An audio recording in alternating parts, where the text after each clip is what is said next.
Podcast ini bisa disimak di kbrprime.id dan platform podcast lainnya.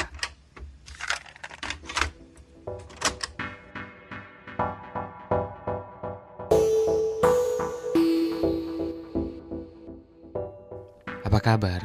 Love Buzz balik lagi dengan season terbaru. Hari terakhir di bulan Maret, tanggal 31 yang tiap tahunnya diperingati sebagai International Transgender Day of Visibility. Satu hari yang didedikasikan buat merayakan transgender dan meningkatkan kesadaran akan diskriminasi yang dihadapi mereka di seluruh dunia, serta merayakan kontribusi mereka kepada masyarakat tentunya. Episode pertama ini saya ngobrol bareng seorang trans pria, Amar Alfikar namanya. Bareng Amar saya ngobrol perkara visibilitas transgender, LGBTIQ+ dalam Islam dan cinta jarak jauh. Anda mendengarkan Love Buzz bersama saya, Asrul Dwi.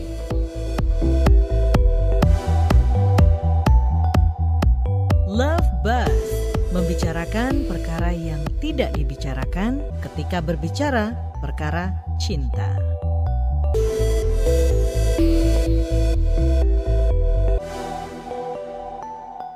Banyak orang pas pandemi ini mau gak mau kan aktivitasnya mungkin terbatasi atau berubah gitu, ada penyesuaian.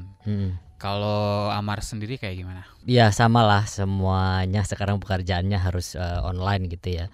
Terutama karena pekerjaanku sebetulnya banyak di kayak organize workshop, training gitu soal gender, soal queer. Jadi ya karena pandemi semuanya harus beralih ke online gitu. Aku bergabung di beberapa NGO, ada di Gaya Nusantara, tapi kemudian banyak juga di yang tingkat global juga. Coalition for Sexual and Bodily Rights in Muslim Societies. Yang lagi dikampanyein sekarang? Ya sama sih dengan yang sebelum pandemi juga. Jadi intinya mengkampanyekan, terutama kalau yang jadi fokusku adalah mendorong tokoh-tokoh agama supaya bisa memberikan ruang yang aman gitu ya, ruang yang nyaman, dan juga memproduksi tafsir-tafsir keagamaan yang ramah terhadap keragaman gender dan seksualitas. Oke, menarik. Tapi sebelum ngobrolin soal itu mungkin yang saya tahu kan sekarang lagi apply beasiswa gitu kan. Sudah ada kabar baik kah atau?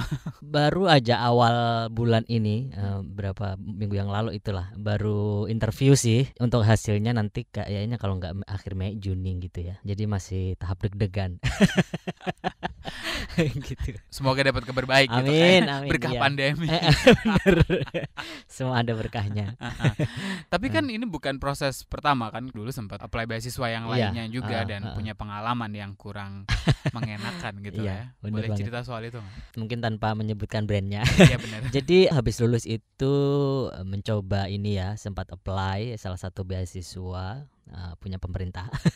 Jadi nggak riset dulu apakah ini inklusif dan sebagainya. Jadi modal nekat lah ya, modal nekat. Terus ternyata udah lolos tahap wawancara. Ketika proses wawancara, ternyata para interviewernya tidak berkenan dengan apa yang mereka lihat di dokumenku, which is menggambarkan identitas genderku gitu ya, sebagai trans pria. Jadi apalagi status JK gitu masih seperti JK sesuai akta lahir pas lahir gitu. Jadi mereka nggak nanya apapun terkait dengan background akademik, mereka malah langsung menggali isu-isu personal yang menurutku nggak pantas sih untuk ditanyakan gitu. Jadi ya langsung deh ditolak. Tapi habis itu kemudian jadi merenung kembali dan belajar bahwa mungkin memang aku belum siap, dan jadi dari situ malah akhirnya kemudian terjun ke aktivisme sih gitu.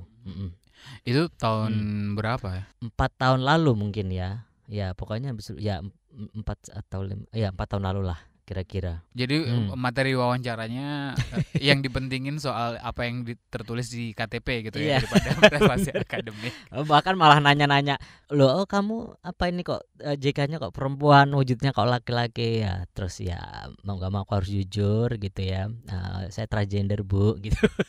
Tapi terus ditanya, loh terus malah mereka menanyakan keluarga, bagaimana tetangga kamu, bagaimana orang tua kamu, which is gak ada hubungannya sama sekali dengan akademis. Jadi oke lah.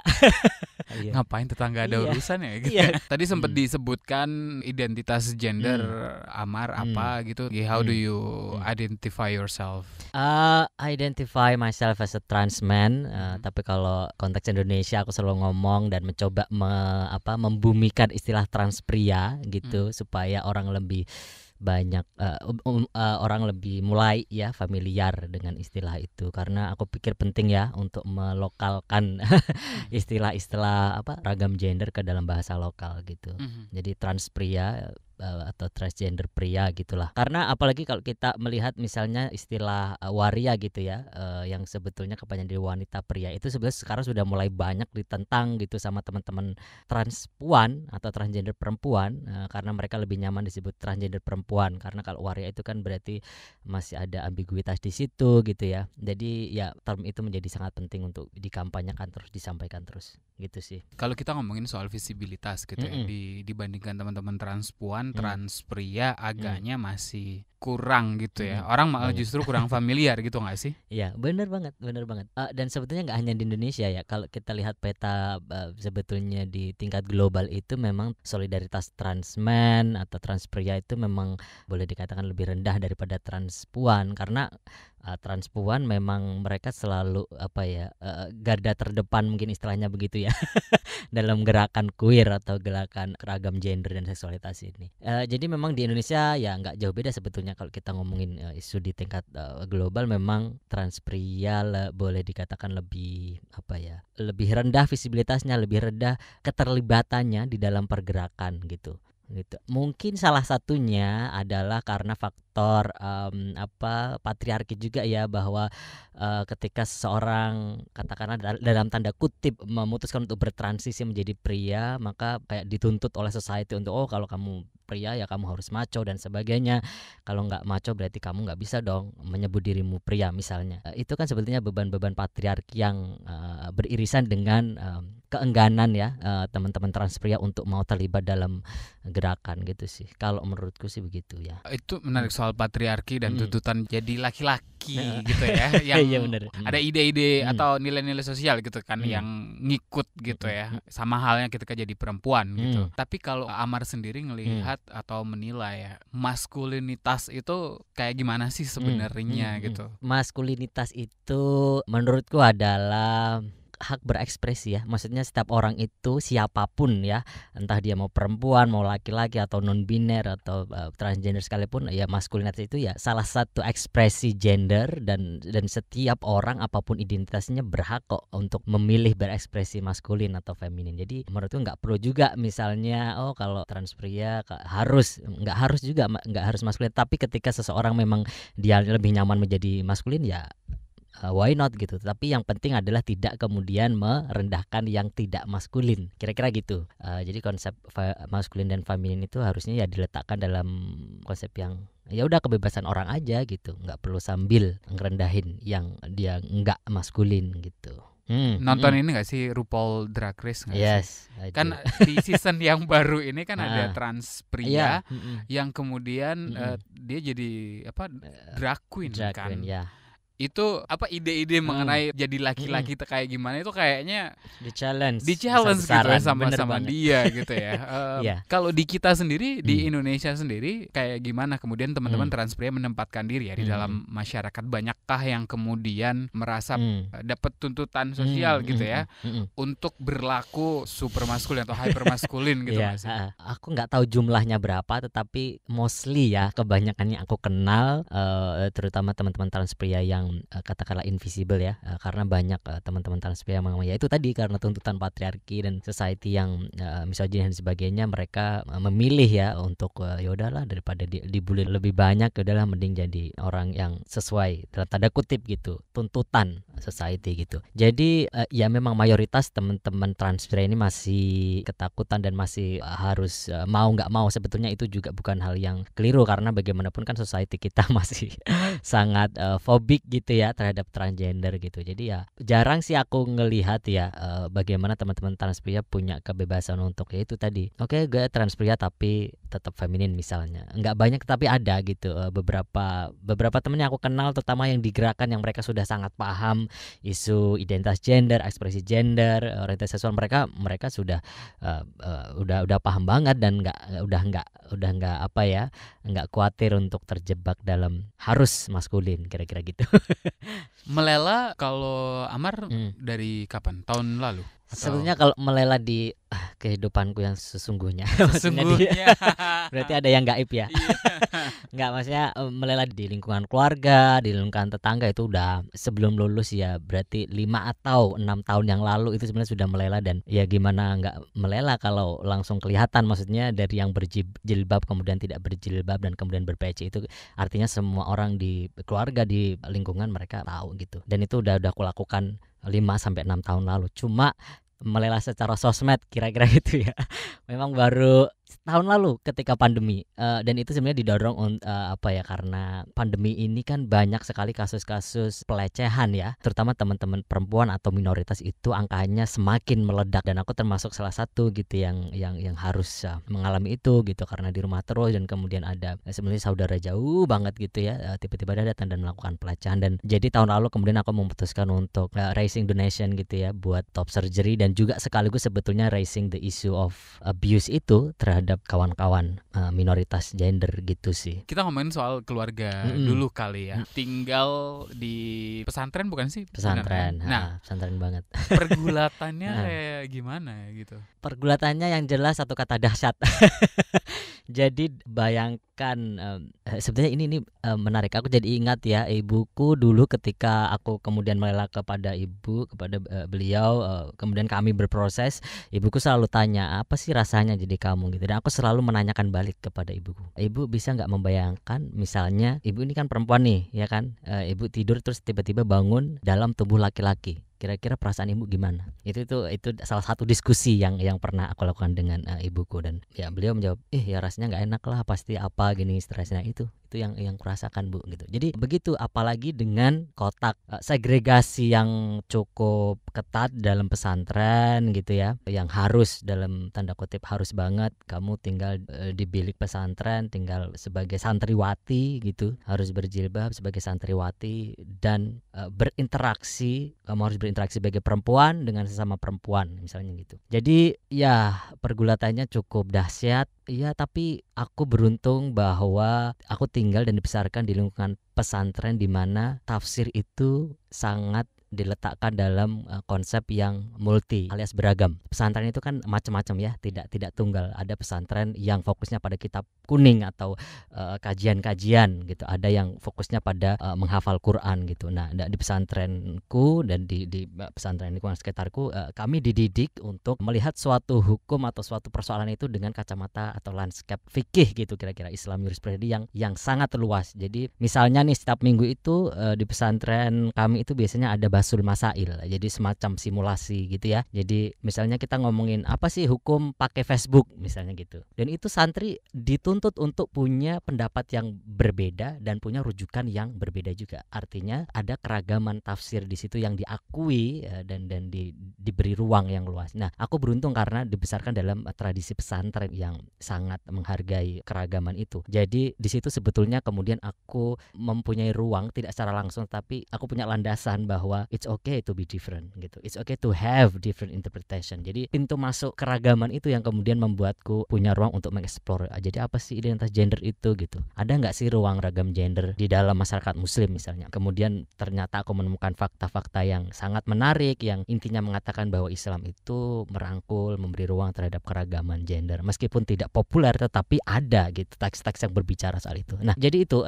salah satu proses di mana kemudian aku menemukan diri sendiri, sekaligus menemukan kerangka keislaman yang lebih meneduhkan gitu kira-kira, dan lebih memberikan ruang yang memvalidasi identitasku. Waktu kuliah dulu pernah ngundang Sunni ya? Itu tetangga saya loh. Oh iya bener. Kami sangat cukup akrab, sering saling berkunjung. Waktu itu kan dia nulis buku ya, Jangan Lepas Jilbabku, dan dia sempat nyebutin beberapa ayat gitu dalam Quran kalau nggak salah gitu. Dan saya sih lupa yang jelaskan. Ada contohnya nggak sih mungkin ada. ayat apa gitu dalam Al-Quran yang menyebutkan itu atau yang ngasih landasan yang tadi Amar sampaikan gitu? Sebetulnya banyak ya. Jadi pertama yang aku selalu ngomong begini, membaca teks tidak bisa secara tekstual. Kita harus paham konteksnya, bahkan apa kerangka filosofis di balik ayat gitu. Nah, soal keragaman gender dan seksualitas tentu aja Al-Quran tidak menyebut ini loh ada transgender di dalam Al-Quran, ada Facebook di dalam Al-Quran misalnya. Itu kan nggak mungkin kita temukan gitu kan. Karena konteks zaman turunnya ayat itu waktu itu 1000 lebih tahun yang lalu, perkembangan ilmu pengetahuan tidak seprogres sekarang gitu ya. Nah, misalnya orang itu selalu pakai ada ayat begini, inna khalaqnakum min dzakarin wa unta. Ayat ini selalu dipakai untuk mengatakan itu kan gender itu hanya ada min dzakarin wa unta, ada laki-laki dan perempuan aja. Padahal kalau kita mau bicara ayat ini lebih jauh, itu ada terusannya, inna khalaqnakum min dzakarin wa unta wa ja'alnakum su'uban wa qabaila lita'arafu. Jadi Allah itu menciptakan laki-laki dan perempuan dan juga menciptakan kamu dalam suku-suku yang berbeda-beda, dalam bangsa yang berbeda-beda, lita'arafu, supaya kamu saling mengenal. Artinya sebetulnya ayat ini Al-Hujurat ayat 13 itu hendak menyampaikan bahwa esensi atau fitrah penciptaan itu beragam gitu. Dan tujuannya kenapa diciptakan beragam? Ya untuk saling mengenal, bukan untuk saling menyinyiri. bukan untuk nyinyiri gitu ya, tapi lita'arafu supaya saling mengenal, saling menghargai. Bahkan terusannya di dalam ayat ini juga ada terusannya yang sangat menarik dan orang sering lupakan. Inna akramakum indallahi atqakum. Yang Allah lihat itu bukan wujudmu ya, bukan wujud fisikmu tetapi ketakwaan. Jadi ini sebetulnya kalau kita bicara secara luas ini keren banget. Ayat ini hendak mengatakan bahwa ya bentuk manusia itu apapun bentuknya lah, mau laki-laki mau perempuan, mau hidungnya ke atas atau ke bawah misalnya. Tetapi yang dilihat Tuhan itu bukan itu loh gitu ya kan. Yang dilihat itu adalah ketakwaan. Ketakwaan ini kan bisa luas banget gitu. Jadi dari satu ayat yang bahkan orang sering menggunakan ayat ini untuk menghakimi kelompok minoritas gender, kalau kita mau baca lebih dalam, kita merenungkan lebih luas, itu sebetulnya justru hendak mengatakan penolakan terhadap kebencian atau diskriminasi terhadap keragaman. Sebetulnya itu. Bahkan gitu. mungkin nggak cuman manusia kali ya yang dimaksud di situ kan. Iya, makhluk yang lain kan ada iya. gitu kan, bentukannya juga macam-macam bener kan. banget. Tadi ada hal yang menarik juga, Iya. kan kalau di pesantren tuh segregasi itu Segregasi, kelihatan pemisahan gitu ya. itu kan kelihatan banget antara laki-laki dan perempuan. Nah, ketika mulai transisi pasti ada juga ini kan shifting atau perubahan cara bersosialisasi, interaksi dan sebagainya gitu. Kalau bagian itu proses yang Amar lewati kayak gimana? Aku percaya transisi seorang transgender, apapun transisinya, maksudnya apakah dia sosial, politis, ekonomi,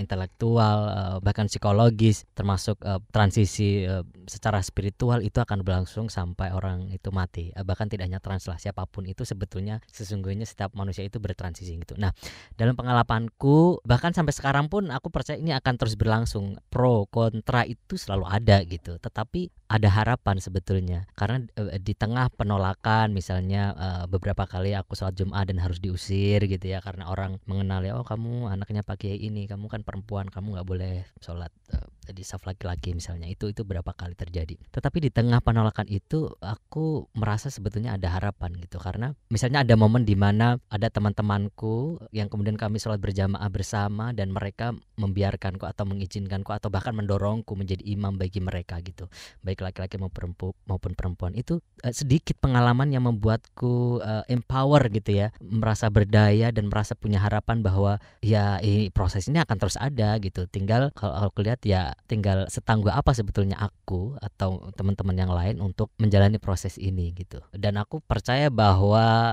we were born this way because we are a very resilient fighter gitu. Jadi memang kita ini dipilih untuk menjadi orang yang unik karena kita punya ketangguhan gitu. Ya jadi gitu, termasuk kalau soal segregasi itu tadi ya, dari yang tadinya berjilbab, aku tidak langsung kemudian pakai peci, enggak, tetapi aku membiarkan keluarga kemudian tetanggaku melihat proses transisiku secara sangat lembut atau smooth gitu. Jadi aku lepas jilbabnya, kemudian aku ganti dengan sorban. Sorban itu kan bisa dipakai jilbab gitu ya. Nah, jadi sorban itu menurutku unisex sekali. Jadi aku tadinya pakai jilbab, kerudung itu kemudian aku pakai sorban. Jadi ketika ketika orang marah kan aku kalungkan gitu. Aku kalungkan pertamanya. Kemudian orang marah pakai jilbabnya, aku pakai aja di kepala gitu. Nanti kalau udah orang nggak marah, aku kalungkan sorban itu, lama kelamaan ya mengganti dengan peci. Dan ya orang juga transisi itu tidak hanya transgendernya bertransisi, tapi orang-orang di sekitar juga bertransisi. Jadi aku menghargai bahwa orang itu juga proses gitu. Jadi ya pelan-pelan lama-lama ya orang udah biasa, udah sangat akrab dan udah sangat hangat. Kalau di lingkunganku ya mereka sangat hangat gitu dengan apa yang sekarang. Tapi ini nggak sih ada kelihatan nggak sih perbedaan antara cara memperlakukan Amar yang sekarang dengan yang sebelum transisi gitu? Kan sebagai perempuan dan laki-laki kan di pesantren juga cara memperlakukannya kan beda nggak sih orang-orangnya gitu? Itu ya karena bagaimanapun ya patriarki itu kan masih apalagi di pesantren itu kan masih sangat kuat gitu ya. Jadi sebetulnya aku merasa bahwa privilege yang dipunyai oleh trans pria itu adalah ketika dia bertransisi sebagai laki-laki, dia punya privilege itu bahwa dia akan dalam tanda kutip dianggap lebih superior gitu ya misalnya gitu. Dan itu memang aku alami gitu. Jadi kayak misalnya hal-hal kecil bahkan sebetulnya kayak misalnya gini, kan kamu sekarang udah cowok, angkat dong galon misalnya. Angkat dong pancinya segede ini kan, apalagi kalau ada acara haul atau apa itu kan gede-gede banget kan, harus gitu. Hal-hal kayak gitulah. Dan ya memang aku alami gitu kan. Jadi kan kamu sekarang udah cowok, angkatlah apa semua. Jadi semuanya suruh aku ya angkat ya. Gitu. Tapi cuma aku memang selalu kayak menggunakan kata-kata yang halus ya. Tapi kan mengangkat galon itu nggak pekerjaan cowok. Siapapun yang mau minum yang angkat aja galon gitu, ngapain gitu atau apapun lah. Tapi itu pasti ada perubahan, itu pasti ada gitu. Tapi kalau aku sih selalu pakai bercandaan aja ya kalau dengan lingkunganku, karena ya kalau dipikir terlalu serius nanti sakit hati gitu. Jadi buat bercanda aja gitu. Sekarang berarti kalau di lingkungan pesantren atau mungkin sekitar di kampung gitu, orang-orang sudah bisa menerima gitu ya. Menerima, tapi kan ada misalnya ada sedikit hal sebetulnya aku sendiri yang tidak nyaman, dan aku sebetulnya tidak ingin membuat orang tidak nyaman. Maksudnya gini, beberapa kali misalnya aku diajak nih acara tradisi keagamaan bapak-bapak gitu. Aku diajak oleh bapak-bapak itu, tapi aku menolak karena aku merasa pertama aku tidak ingin menimbulkan orang tidak nyaman. Misalnya gini, aku sholat ya dengan bapak-bapak itu, kemudian mereka sholat sambil mikirin sholat di sini gimana ya sholat saya gitu. Itu kan sebetulnya aku menimbulkan orang meragukan ibadahnya sendiri gitu. Karena menurutku esensinya aku juga tidak ingin memaksakan gitu ya. Meskipun aku sangat meyakini bahwa laki-laki dan perempuan dalam Islam itu setara, bahkan termasuk soal ibadah gitu. Tidak ada mana yang lebih superior atau enggak. Tetapi kan aku tidak bisa memaksakan pendapatku itu terhadap orang-orang sekitarku gitu. Jadi intinya saling menghargai aja bahwa mereka menganggapku sudah bagian dalam tanda kutip ya komunitas bapak-bapak ini. Tetapi pada saat tertentu, mungkin bukan sekarang tapi suatu saat nanti mungkin kalau aku sudah jadi bapak-bapak aku akan mau, karena sekarang masih muda ya, mungkin nanti dulu ya Pak gitu. Proses itu udah dilewatin di lingkungan tempat tinggal gitu. Kemudian beralih ke sosial media gitu. Melela di sosial media. Itu kan dunia yang lain banget gitu kan. Dunia gaib banget. Responnya kan jadi liar banget gitu kan. Iya sih, beberapa. Kayak gimana menghandle itu, atau cara Amar sendiri untuk respon dari netizen itu gitu ya. Respon. Yang pertama aku sadari adalah bahwa tidak semua respon itu harus direspon. Terutama yang bikin mental breakdown gitu ya. Beberapa kali orang ngirim YouTube link ke aku dan aku buka, ternyata ada ustadz sedang bahasku dan sebagainya dengan narasi-narasi yang sangat fobik gitu. Dan aku nggak tonton karena buat apa gitu. Maksudku aku sudah menemukan diriku sendiri, aku sudah nyaman dengan diriku sendiri. Jadi aku tidak butuh lagi untuk berperang dengan orang lain yang tidak memahami itu gitu. Makanya ketika aku di sosial media, aku selalu fokus pada orang-orang yang memberikan respon positif, atau teman-teman yang mereka masih kebingungan dengan dirinya sendiri gitu. Banyak yang nanya misalnya aku harus bagaimana dan sebagainya. Jadi menemani mereka yang belum menemukan dirinya sendiri, dan juga fokus pada orang yang mau belajar gitu ya, bukan fokus pada orang yang marah gitu.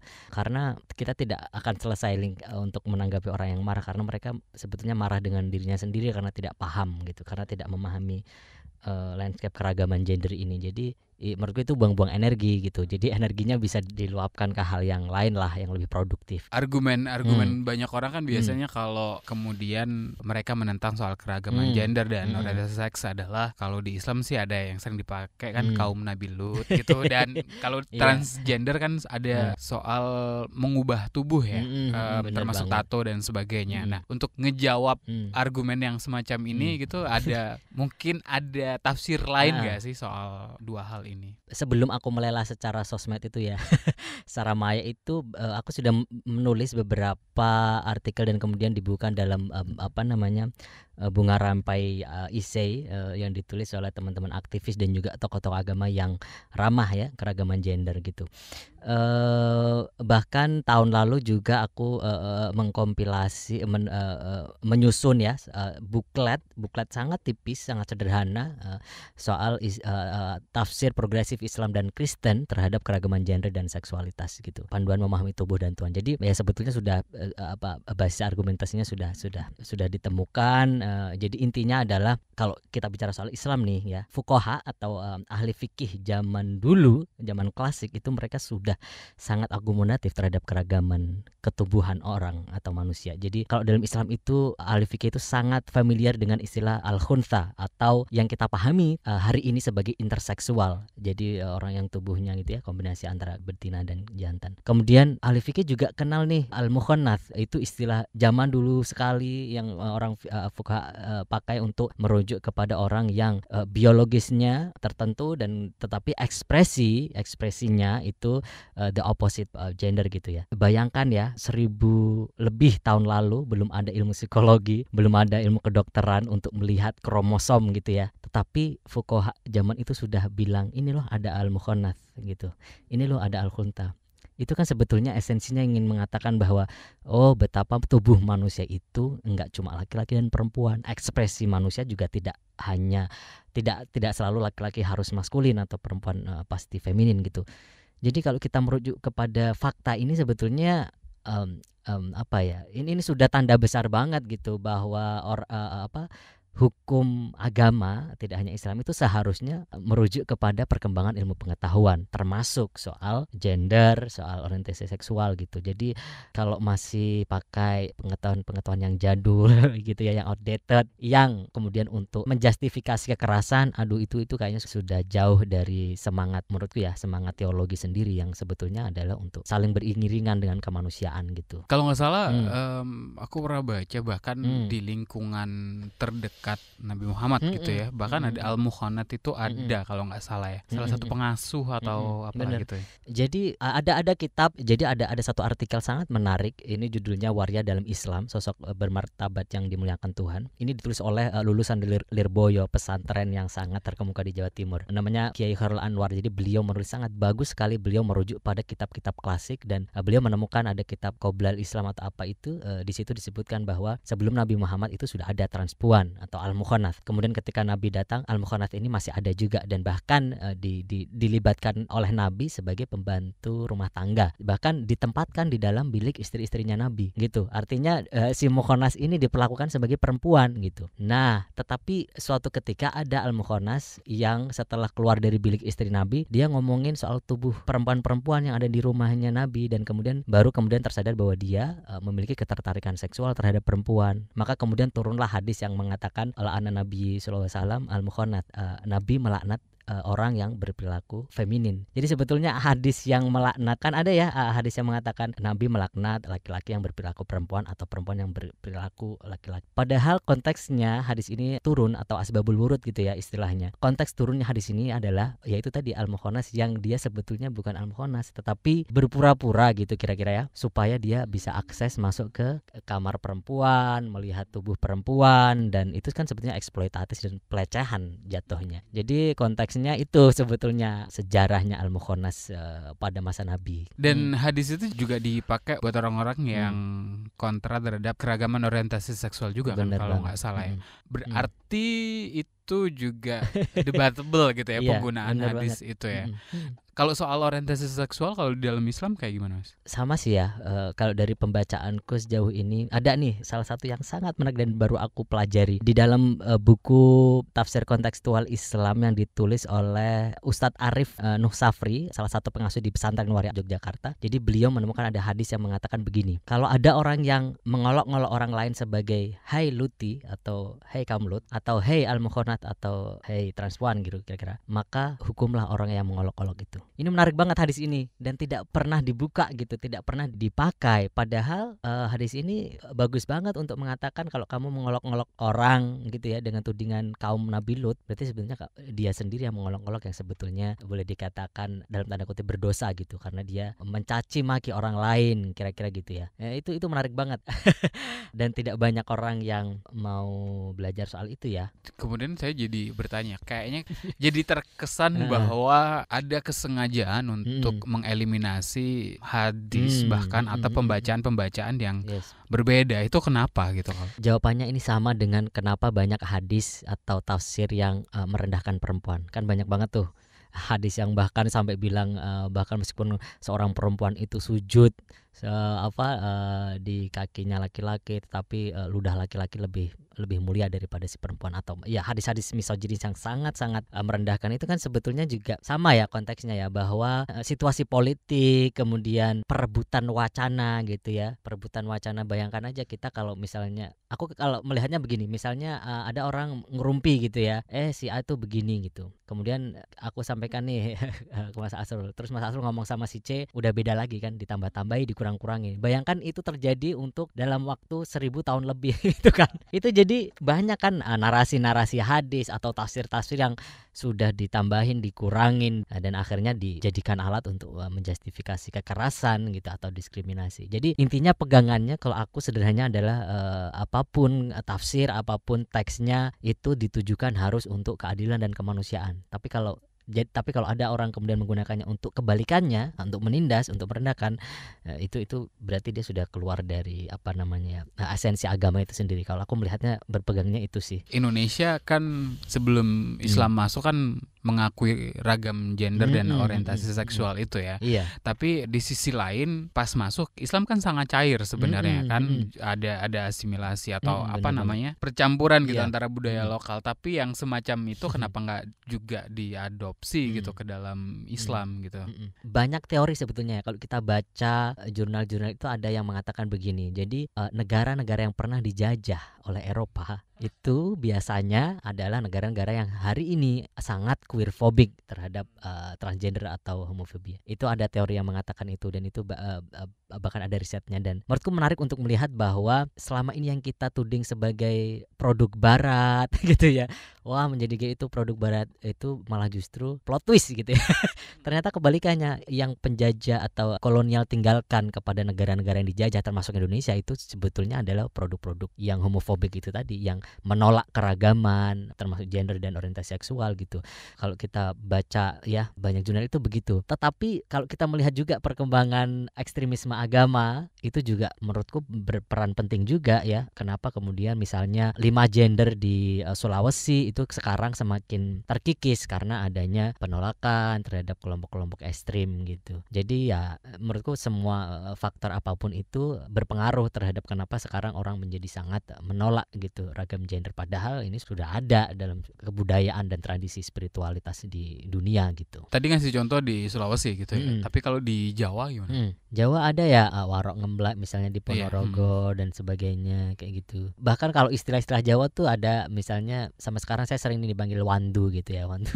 Masih ada orang pakai istilah itu. Iya, itu kan artinya istilah itu kan ada gitu ya. Itu artinya itu istilah bukan istilah baru. Berarti memang ya ragam ekspresi gender orang itu udah ada gitu di berbagai kebudayaan termasuk Jawa misalnya, di mana aku juga berasal. Jadi ya itu intinya eksis lah dimanapun.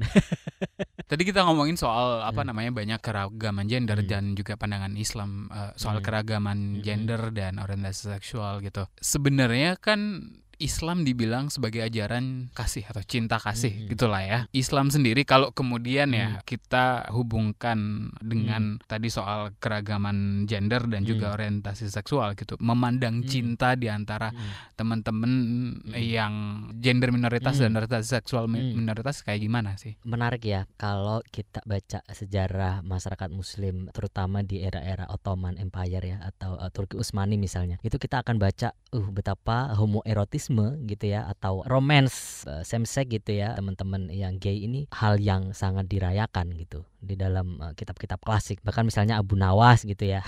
Salah satu tokoh yang sangat dikagumi dan salah satu senandungnya masih selalu dibaca oleh banyak muslim di Indonesia. Itu juga beberapa syairnya itu dia mengungkapkan rasa cintanya terhadap laki-laki lain gitu. Ada di dalam seriusan. Serius.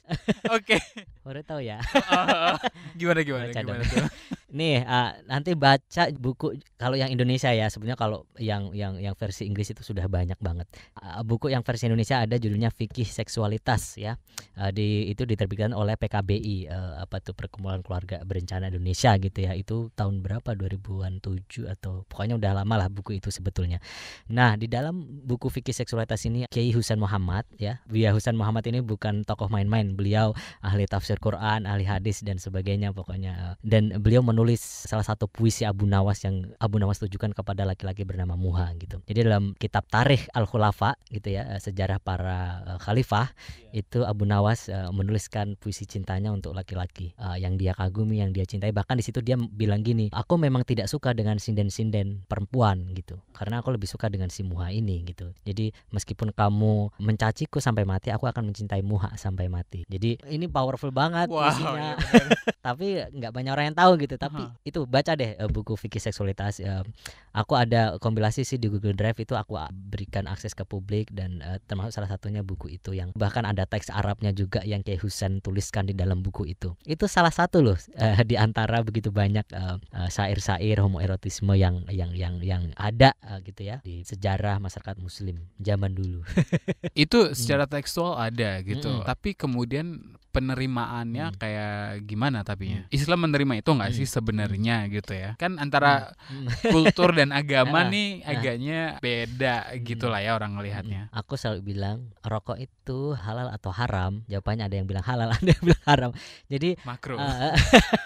Karena begitu ya, maksudnya gini, kalau kita nanya nih apa sih hukumnya menjadi transgender atau menjadi gay dan sebagainya gitu, kita harus belajar mengatakan tidak ada jawaban tunggal gitu. Karena aku selalu tidak percaya kalau orang mengatakan menurut Islam rokok itu haram. Nggak ada, karena Islam itu agama dan tafsirnya lah pemikiran sebagian muslim yang kemudian mengatakan ini halal atau itu haram. Artinya ada dialektika muslim di situ. Jadi bukan kemudian, karena Islam ini kan nilai, jadi kita tidak bisa mengatakan bahwa Islam berkata demikian karena nggak bisa, karena Islam itu nilai atau dia agama, dia tidak berkata sendiri. Tetapi ini banyak banget orang pengikutnya ya, pemikirannya banyak banget, madhabnya belum ada banyak banget gitu. Jadi kalau dikatakan bagaimana nih soal homoerotisme dalam Islam, aku selalu mengatakan ya tafsir yang manusiakan ragam seksualitas itu beragam juga. Ada ulama yang mengatakan ya kalau perasaan doang mah nggak apa-apa, namanya juga perasaan, itu kan datangnya dari Allah misalnya gitu. Tapi ada ulama kemudian yang mengatakan bahkan sampai seksualitasnya pun tidak apa-apalah, yang penting atas dasar konsen, kesalingan dan tidak ada paksaan kayak gitu. Jadi banyak sebetulnya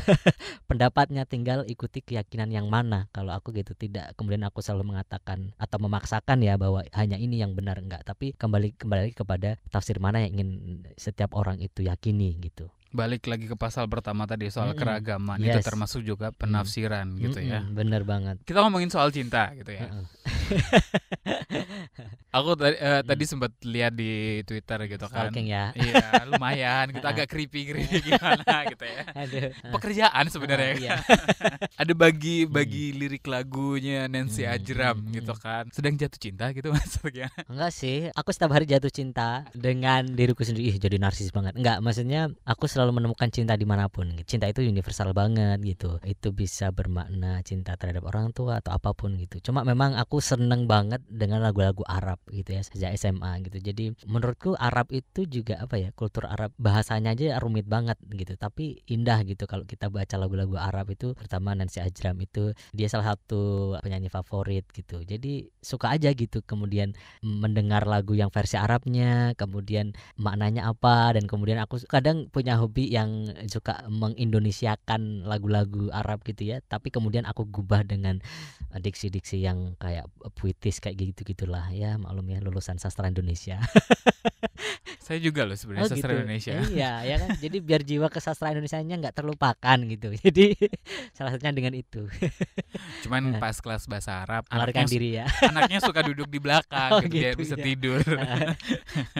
Tapi ini gak sih karena pandemi gitu kan kepengaruh juga gitu kan soal perkara urusan kecintaan itu tadi gitu. Sedang mencarikah atau gimana sih kalau sekarang? Sedang dalam relationship LDR. Cus. Sudah berapa tahun ya? 3 tahun mungkin. Wow. Gitu. Cuma aku memang tipikal orang yang tidak suka mengumbar kemesraan gitu ya, karena cukup kami yang menikmati keindahan cinta. Kalau dibagi-bagi nanti nggak autentik lah, kira-kira gitu. Oh, berarti ini dong apa pandemi nggak berpengaruh banyak gitu ya Enggak, sebenarnya? karena udah terbiasa ya LDR. Jadi ya sama aja sih. Susah nggak sih LDR tuh? Sama aja ya, maksudnya kalau nggak LDR pun juga ada tantangannya sendiri. Kalau LDR ya tantangannya sendiri gitu sih, sama aja menurutku. Punya tantangannya masing-masing sih. Karena aku tipikal orang yang gimana ya, bareng terus itu menurutku juga nggak sehat sih. Gitu. Jadi berilah jarak pada cinta agar rindu tetap menyala gitu kira-kira. Asik. Ngeri banget ya. Tapi komunikasi kayak gimana? Mungkin komunikasi penting karena ya itu tadi Yes, ada benar banyak banget. menduga-duga sedang ngapain dan Yes. sebagainya, paranoia gitu. Kayak gimana tuh biasanya? Trust itu paling penting ya, apa ya, dan aku dan pasanganku bukan orang yang seneng ribet. Maksudnya gini, udahlah ngapain, jadi kalau kami marah ya kami tahu udah itu marah aja gitu, nggak kemudian berpikir yang terlalu obses dengan kita harus hubungan ini begini, enggak juga. Jadi kayak ya udahlah seperti air mengalir gitu aja, dinikmati gitu. 3 tahun itu cukup lama loh sebenarnya. Iya.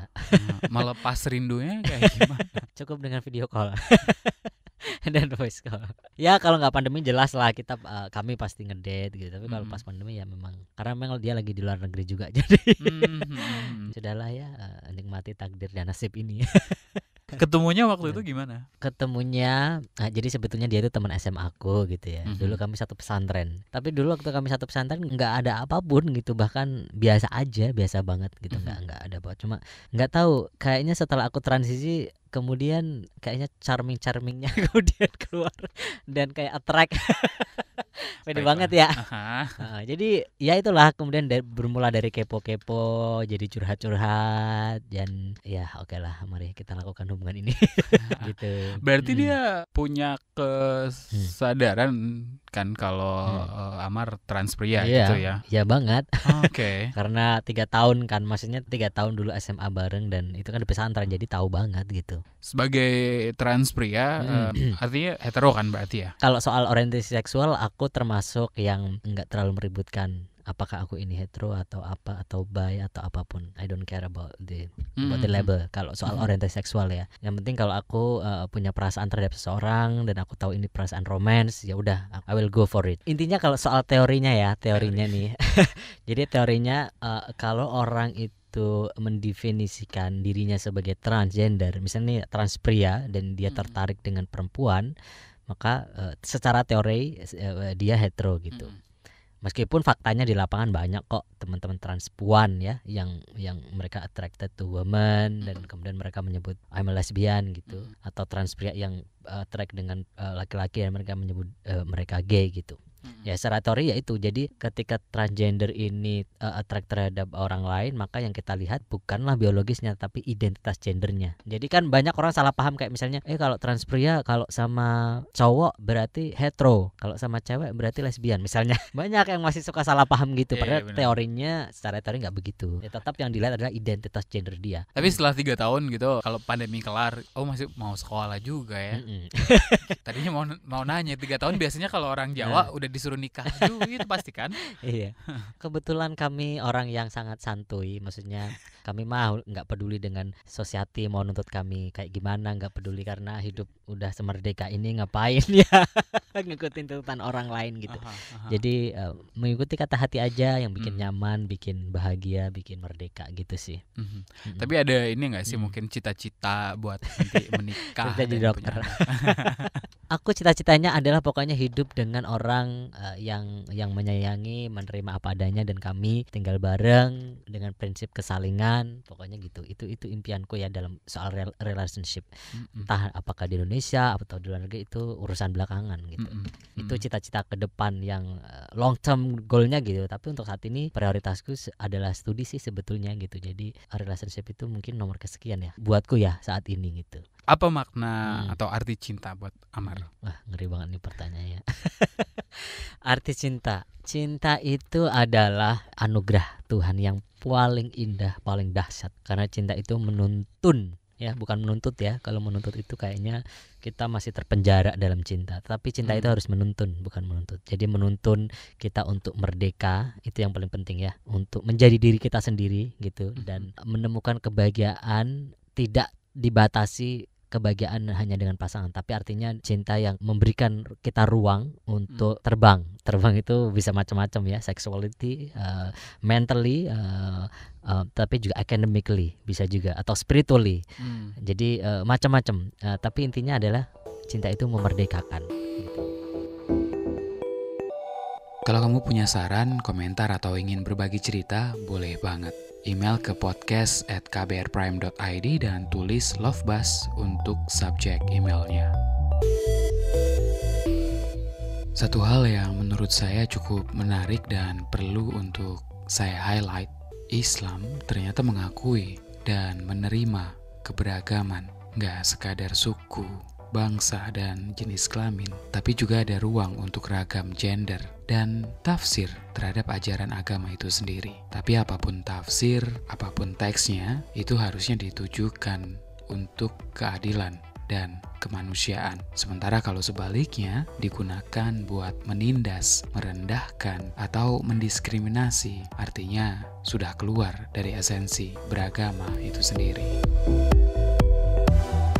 Love Buzz, membicarakan perkara yang tidak dibicarakan ketika berbicara perkara cinta.